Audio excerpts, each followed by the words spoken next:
Fala, moçada do nono ano, estamos começando agora a nossa aula de História, depois dessa aula bacana de Português da professora Camila, da professora Vivi, e agora nós vamos seguir aqui juntas, para trabalhar um tema, dar sequência a um tema que a gente começou na semana passada, que é justamente o Oriente Médio, a questão da Palestina, onde a gente falou sobre a fundação do Estado de Israel, enfim, a gente vai voltar a discutir essas questões, tá certo? Então, vamos seguindo aí junto, vamos ficar atento, tá certo? Temos questões aqui importantes para discutir. E hoje eu estou com Késia, nossa intérprete de Libras. Quero agradecer todo o empenho, todo o trabalho que vocês fazem. Nossos intérpretes são maravilhosos fazem com que nossas aulas cheguem a todos e todas e sejam de fato inclusivas, tá? Então, também quero apresentar, não precisa de apresentação, mas enfim, cumprimentar aqui meu parceiro, professor Luciano Júnior, professor de História. E aí, pessoal, tudo beleza? A gente está aqui no chat, como sempre, aqui, dando essa assessoria aí ao professor Henrique. Então, qualquer dúvida, qualquer questão, qualquer problema, vocês jogam aqui, que a gente passa para ele. Aproveitando para você fazer isso, se você ainda não fez o download do aplicativo do Educa Recife, aí, produção, a produção foi mais rápida, já jogou aqui no cantinho os QR Codes, então você aponta o celular, baixa o aplicativo e você vai ter acesso às aulas, o melhor, com a sua internet financiada, você não vai usar do seu pacote de dados aí para acessar a aula. Então é isso, tamo junto e vamos lá, professor. A produção, que nós temos aí o Davidson, nosso operador aí, grande, super competente, e Giovana, nossa produtora, enfim, fazendo um trabalho muito bacana, para que as nossas aulas cheguem aí com qualidade, tudo arrumadinho, tá? Então, ó, vamos lá. Eu comecei a aula passada e retomo, com essa imagem aí, vocês já devem conhecer, aqui nós temos uma panorâmica da cidade de Jerusalém. Jerusalém é, de fato, uma cidade sob disputa, na atualidade, foi também no passado, uma cidade, a gente mostrou na aula passada o quanto é uma cidade disputada, e tem, claro, além das questões políticas, econômicas, a questão importante em termos de localização, falar da geopolítica mesmo, o território ali tem um papel central naquela região do Oriente Médio, enfim. Então, acho que é basicamente isso que eu queria dizer, Enrolei aqui um pouquinho. Mas é isso, Jerusalém é uma cidade disputada, tá?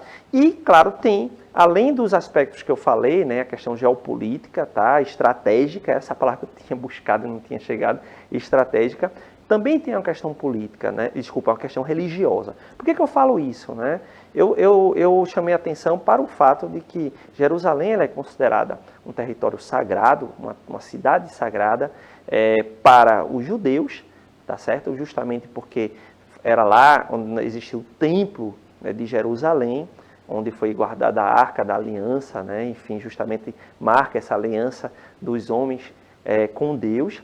Ela é sagrada para os cristãos, porque é justamente o Santo Sepulcro, o lugar onde Jesus Cristo foi crucificado e depois sepultado. Tá? Então, por conta disso, é valorizado e visitado, mas também é um lugar sagrado para os islâmicos. Afinal de contas, foi o lugar onde o Maomé subiu aos céus, ao encontro de Deus, ao encontro de Alá. Então, nesse sentido, o discurso e a argumentação religiosa ela está presente para as três grandes religiões monoteístas do mundo disputarem, quererem Jerusalém. Tá bom? E aí uma coisa interessante é porque as três religiões, eu falei na aula passada, elas se afirmam enquanto também partem da família do patriarca Abraão. Então, o que é interessante de estudar um pouco dessa região e da história dos povos que habitaram e que habitam lá, é justamente o fato de que as três religiões elas marcam tradicionalmente essa descendência a partir do patriarca Abraão, que teria conduzido inicialmente o povo para Canaã como promessa de Deus. Então, essa discussão religiosa ela é importante, mas aí acrescentam-se vários aspectos políticos, né, ao longo da história, como, por exemplo, a própria expulsão do povo judeu de Jerusalém, ainda no primeiro século, né, depois de Cristo. Então, o povo judeu foi expulso pelos romanos depois de se levantar, de se revoltar contra a dominação romana na região. E claro que, uma vez esses povos, né, esse povo expulso, os povos que viviam na região vão aos poucos ocupando também esse território. Então, quer dizer, é um território que não é mais ocupado, que não era mais ocupado pelos judeus enquanto, né, organização política desde o primeiro século depois de Cristo, e que depois retoma, né, esse território com a criação do Estado de Israel. Né? Então, aí cria-se toda essa disputa entre os povos que já viviam lá, os povos palestinos, né, islâmicos, né, e os judeus que vão, né, se assentarem nesse território após a criação do Estado de Israel. Bom considerar, né, é importante assistir, quem não assistiu, assistir a aula passada, que eu mostrei que, claro, existia uma grande quantidade de judeus e cristãos, não só de islâmicos na região, mas a criação do Estado de Israel acaba realmente complicando, né, o cenário daquela área. Bom, vou acrescentar aqui para vocês justamente o seguinte. Após o final da Guerra dos 6 Dias, que a gente vai falar um pouco mais adiante, em 1967, Israel acaba ocupando parte da cidade de Jerusalém. É justamente essa parte ocidental que vocês estão vendo aí em azul, tá certo?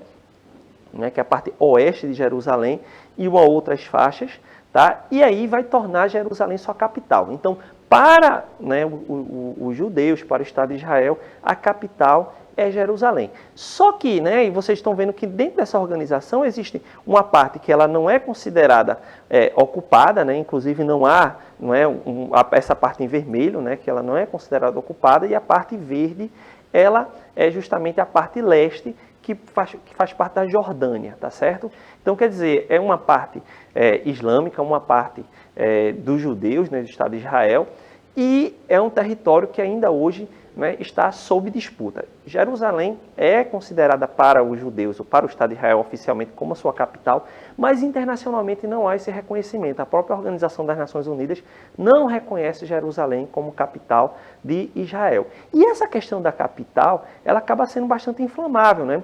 E recentemente nós tivemos uma nova onda de violência em relação a Jerusalém. Afinal de contas, os judeus estão sempre afirmando Jerusalém como sua capital. E durante o governo do Donald Trump, né, justamente em dezembro de 2017, os Estados Unidos acabou transferindo a sua embaixada, né, que fica justamente a embaixada na capital dos outros países, né, então os Estados Unidos transferiu a capital de Tel Aviv, que é justamente a cidade que internacionalmente é reconhecida como a capital de fato de Israel, e por isso as embaixadas estão lá. Então ele transfere a embaixada de Tel Aviv para Jerusalém. E isso dá início a mais uma onda de violência, porque seria um reconhecimento dos Estados Unidos de que Jerusalém seria a capital de Israel. Isso repercutiu muito mal e no atual governo dos Estados Unidos, Joe Biden, né, eles ainda não desfizeram isso, né? Então a capital dos Estados Unidos, a embaixada dos Estados Unidos continua em Jerusalém. Aí a gente pode se perguntar coisa, e o Brasil, né? O nosso robozinho perguntando, e a posição do Brasil, qual é? Gente, no governo atual, existe toda uma questão que inclusive é impulsionada por alguns religiosos, de que o Brasil reconhecesse também Jerusalém como capital, e houve todo um debate de transferir também a embaixada brasileira para Jerusalém. Só que isso repercutiu muito mal na comunidade islâmica, né, dos outros países, dos povos islâmicos na região do Oriente Médio e fora da região do Oriente Médio, e aí o Brasil recuou. Afinal de contas, o Brasil é um grande exportador de carne halal, de carne que é consumida, e de outros produtos que é consumido pela população islâmica. Então a comunidade islâmica era um dos grandes compradores e parceiros comerciais do Brasil e tem relações muito boas com o Brasil. Né? E não tinha necessidade do Brasil comprar essa briga com a comunidade islâmica sem ganhar absolutamente nada, a não ser alguns discursos, inclusive, de gente fundamentalista. Né? Então, nesse sentido, ainda bem, o governo brasileiro recuou e manteve a embaixada do Brasil em Tel Aviv. E é importante, afinal de contas, a gente não precisa se meter numa briga dessa forma, inclusive porque a comunidade internacional e a ONU não reconhece essa ação e não reconhece Jerusalém como capital de Israel. Isso é um ponto muito importante, né? Então, feita essa introdução dessa história complicada dessa região, e a gente vai dar sequência, né? Então, na aula passada, a gente mostrou como o Estado de Israel foi criado, né? E quais as principais motivações dos conflitos no Oriente Médio, que se seguiram. Então, como o nosso robozinho está dizendo, a coisa realmente é tensa, e foi bastante tensa. Agora, nós vamos justamente estudar esses conflitos. Eu vou pontuar alguns conflitos que aconteceram entre o Estado de Israel e os países vizinhos, né, os países islâmicos. Quando eu falo da região, né, aqui a população é predominantemente praticante da religião islâmica, e é bom dizer que na religião islâmica não é essa divisão, na maior parte dos países, entre religião e Estado, tá? Então, nesse sentido, eles se afirmam enquanto países islâmicos. E aí a gente vai estudar esses conflitos e as suas consequências para aquela região, tá bom? Nesse sentido, a gente vai entender essas tensões. Então, como eu parei na aula passada, a gente mostrou essa criação do Estado de Israel, que aconteceu em 1948. Então, com a saída dos britânicos, os israelenses foram lá e afirmaram, né, o Estado de Israel. Isso vai dar início a um conflito, afinal de contas, os países islâmicos, né, eles não vão reconhecer como ilegal essa criação do Estado. Afinal de contas, a ONU havia se comprometido em criar 2 Estados, né, um judeu e um palestino na região, mas os israelenses, né, se adiantaram e criaram esse Estado, e o palestino acabou não sendo criado. Tá certo? E nesse sentido a gente pode ver nessa representação uma coisa interessante, né? E vocês estão vendo aí na área, todo em vermelho, né, grande parte em vermelho até 1946, o território palestino, e onde nós temos aí também uma população, né, judaica, cristã, que também está presente nessas áreas aí em amarelo, pontuando, né, as comunidades judaicas que conviviam e que viviam aí. Mas após a criação do Estado de Israel, vocês já veem que grande parte do território palestino ele acabou sendo realmente, né, ocupado, e, né, e aí foi criado esse Estado, né, esse novo Estado, eu digo Estado, eu falo país, né, um novo país de Israel, né, diminuindo bastante a área da população palestina, que teve que se deslocar, e a gente vai mostrar um pouco sobre isso, né, na sequência. Então vocês veem que nessa primeira imagem o Estado de Israel, né, ele já aparece aí ocupando territórios antes palestinos, tá certo? Bom, logo após a declaração da criação do Estado de Israel, nós vamos ter uma motivação do porquê desse Estado já cresce na área. É justamente porque imediatamente países, né, de maioria islâmica, né, como o Egito, a Síria, a Transjordânia, que é a atual Jordânia, o Líbano, o Iraque, além, claro, dos próprios palestinos, acabam declarando guerra a Israel. Esse conflito ele acabou não se estendendo tanto, né? Ele demorou cerca de menos de um ano, na verdade, onde Israel realmente tinha uma força muito grande e recebeu o apoio dos países ocidentais, não é? E acabou vencendo esse conflito, o que trouxe consequências muito graves na região, né? Porque, como eu coloco aí, ó, com a vitória de Israel, o seu território aumentou, então não só se consolidou o Estado de Israel na região, se firmou de fato, mas esse território aumentou em 1/3, né? Ou seja, né, se dividisse em 3 partes, ele aumentou mais uma, né? E passou a controlar 73% do território que era a Palestina. E aí, nesse movimento, como consequência dessa guerra, que vocês estão vendo aí, um soldado israelense levantando a bandeira, né, após a vitória, né, da bandeira de Israel, cerca de 750 mil palestinos tiveram que abandonar suas casas, tiveram que sair do seu lugar e foram para outras áreas, né, iniciando aí essa diáspora também dos povos palestinos, que não só tiveram que, né, se aglutinar em alguns redutos palestinos nesse território, né, no antigo território da Palestina, como também foram para outras partes do mundo, inclusive para aqui para o Brasil também. Tá certo? Então, a gente tem uma comunidade palestina aqui no Brasil, também de refugiados, né, pós esses conflitos. E o que é interessante é que a gente vai acompanhando que, a partir dos conflitos que vão acontecendo, das reações dos países, né, que genericamente são chamados de árabes, mas de maioria islâmica, né, acabam, né, se voltando contra Israel, lutando contra a ocupação de Israel, ele vai não só vencendo as batalhas, como também ampliando o seu território. E, claro, sendo um elemento ali, né, da geopolítica que acaba intervindo também nas áreas, né, ao redor, né, enfim, nas áreas fronteiriças, no Oriente Médio, e é o caso do Egito, né, foi um país que realmente entrou em conflito algumas vezes com Israel, e um desses conflitos foi bem interessante aí, né, eu estou marcando aí, gente, vocês estão vendo aí o quadradinho formando, um retângulo, aliás, no canal de Suez. Esse canal de Suez, ele é importante justamente porque ele permite a travessia do Oceano Pacífico, passando aí pelo Mar Vermelho, e esse estreitozinho que vocês estão vendo aí, ele é um estreito artificial, né? Então, foi construído justamente para interligar o Mar Vermelho o Mar Mediterrâneo, né? Encurtando em muito a viagem para a Europa. E, nesse sentido, é um ponto muito importante de escoar petróleo. Então, o Egito tentou nacionalizar o canal de Suez e houve uma reação muito grande da França, da Inglaterra, que resolveram intervir militarmente ocupando a região, e Israel acabou apoiando também. Então Israel já serviu ali aos interesses desses países, né, da Europa, justamente para intervir no Egito. Mas como isso repercutiu muito mal, porque foi visto como uma ação, né, colonialista, pós-Segunda Guerra Mundial, já mostrou como o colonialismo ele, né, passou a ser criticado e se enfraqueceu após a Segunda Guerra Mundial, esses países acabaram se retirando. E até porque recebeu uma crítica muito grande dos dois grandes países daquele momento, né, que era a União Soviética e Estados Unidos. Então não interessava a eles, né, então Inglaterra, França e Israel acabaram se retirando do Egito. Mas já foi uma tentativa de Israel de, né, a partir desse conflito, dessa disputa, né, talvez até angariar mais territórios, o que aconteceu na sequência, né? Porque em 1967 Israel volta a lutar contra o Egito, tá certo?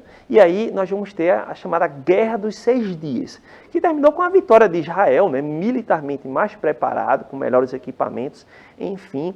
Então, foi uma vitória muito rápida, não só contra o Egito, mas também contra a Síria e a Jordânia. Com essa vitória, tá certo? Justamente com as mobilizações, né, o Egito tentou, né, junto com os outros países, ocupar algumas partes de Israel. Israel, né, age muito rapidamente e consegue, inclusive, imobilizar o Egito, como, por exemplo, bombardeando os principais aeroportos do Egito, né, tornando, enfim, acabando com a esquadra, né, enfim, com os aviões egípcios, desmobilizando, né, as tropas egípcias. Então Israel consegue vencer essa batalha. Em resumo, Israel consegue vencer muito rapidamente o Egito e os outros países. E como consequência dessa guerra, gente, a gente vai ver uma ampliação do território de Israel. Então vocês veem que mais em outro momento, né, já havia consolidado o Estado na guerra árabe, né, israelense. Agora, com a Guerra dos 6 Dias, eles não só, né, conseguem, de fato, né, vencer essa batalha, como expandir seus territórios, como vocês estão vendo aí nessa imagem, como está sendo mostrado nessa imagem.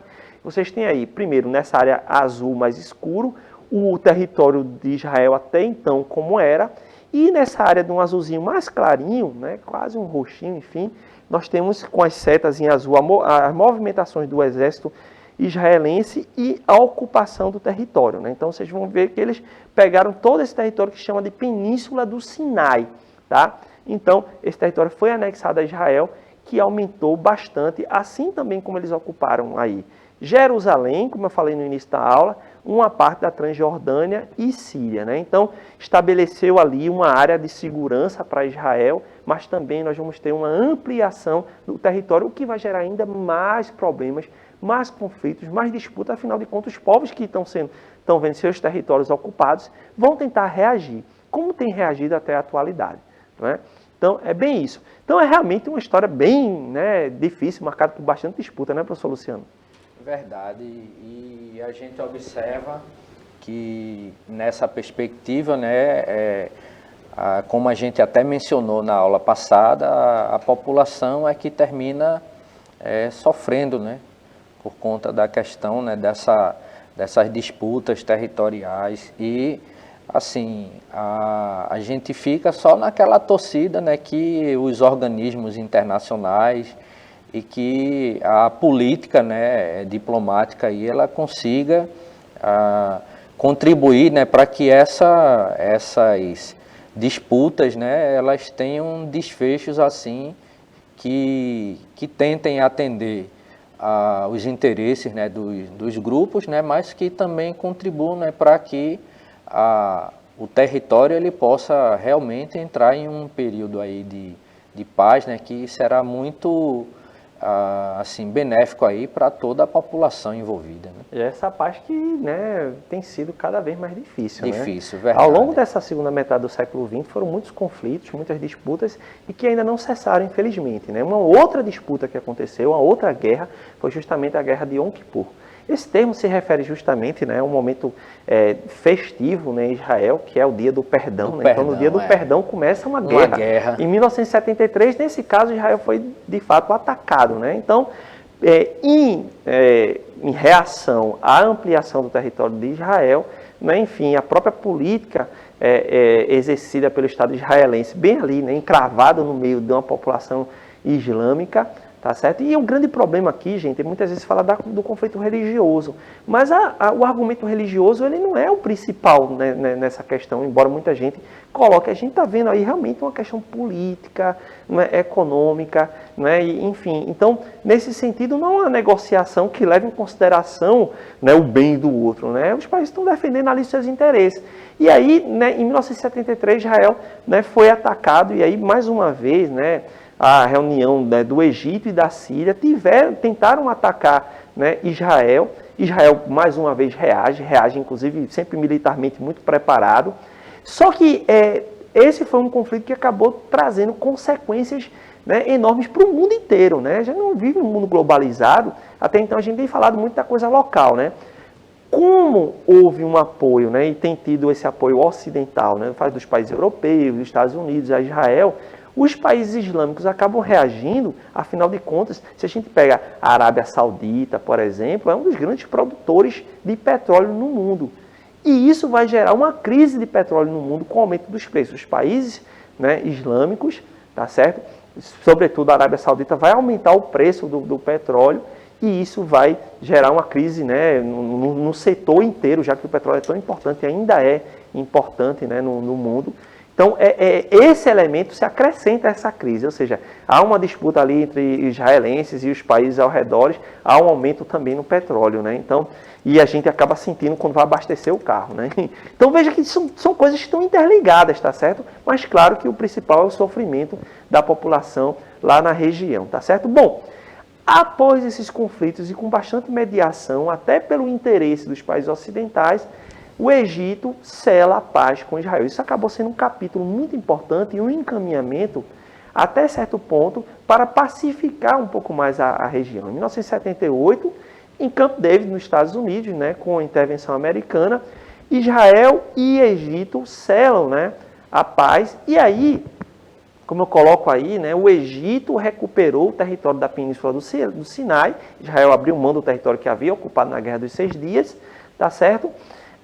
E também da faixa de Gaza, né, que é um território onde hoje, né, é ocupado pelos palestinos, assim também como selou a paz com a Jordânia. É interessante que os países não consideram Israel ainda como um país legal, né, que existe legalmente, né, pelo menos os países islâmicos, mas ao menos selaram a paz. No caso do Egito, da Jordânia, e os outros estão numa trégua, né, ainda não existe uma paz firmada.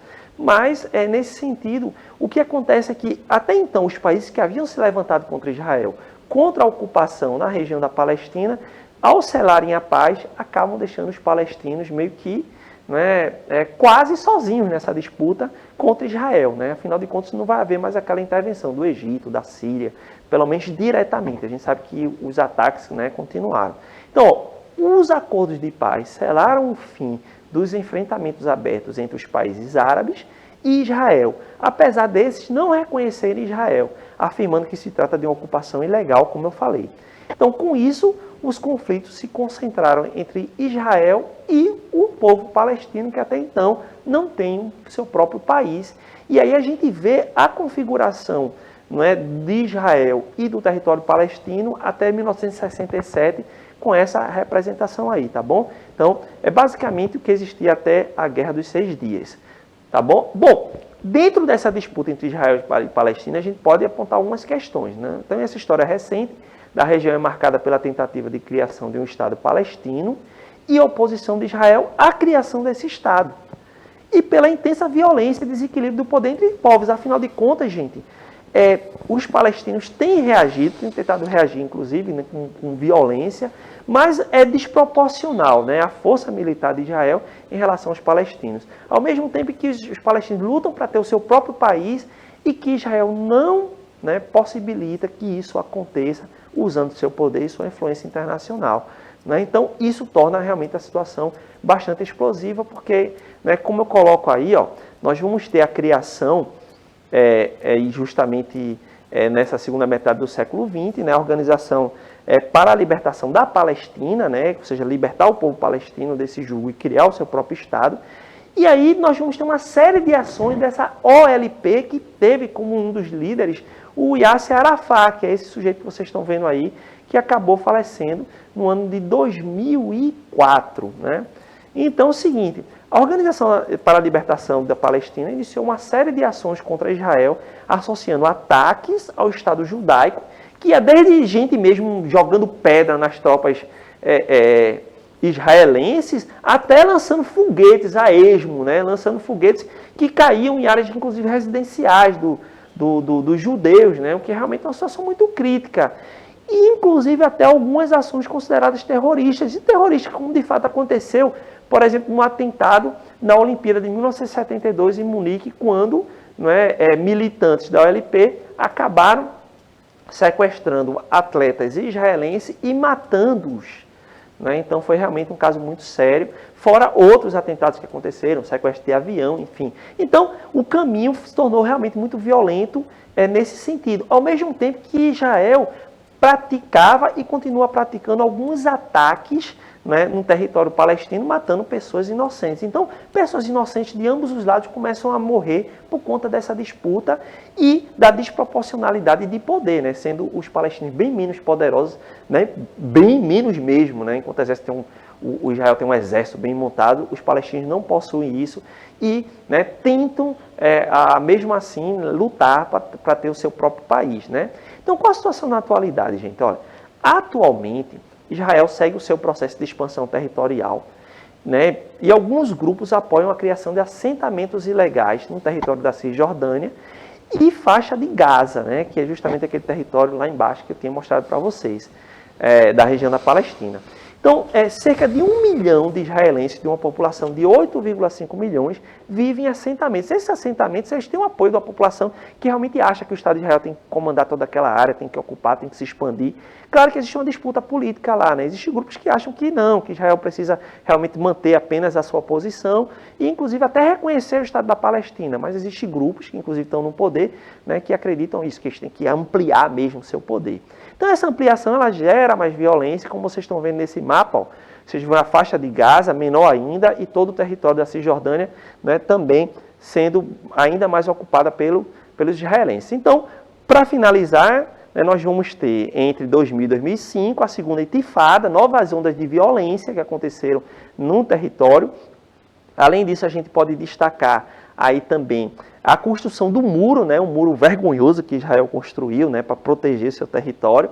E, no final das contas, em 20 anos de conflito, nós vamos ter 1.200 israelenses mortos e 8.400 palestinos mortos e uma luta que continua para que a Palestina tenha seu próprio país. É uma luta que, né, a ONU, né, tem tentado, né, organizar, tem tentado mediar, mas que ainda está longe de ser resolvida. Bom, fica aí para vocês, gente, pesquisarem mais sobre essa região. A gente colocou aqui alguns pontos, mas vocês vão pesquisar e descobrir um pouco mais, aprender um pouco mais, mas acredito que a gente colocou aqui algumas questões centrais para vocês entenderem esses conflitos. Então, obrigado a Késia, né, justamente, né, por fazer esse seu trabalho, né, enfim, né, nosso intérprete, fazendo com que nossas aulas cheguem a todos e todas, e ao professor Luciano, que esteve aqui acompanhando o chat. Obrigado, professor. Tchau, gente. Então é isso, gente. A gente se vê na próxima semana para a nossa última aula de História. Tchauzinho.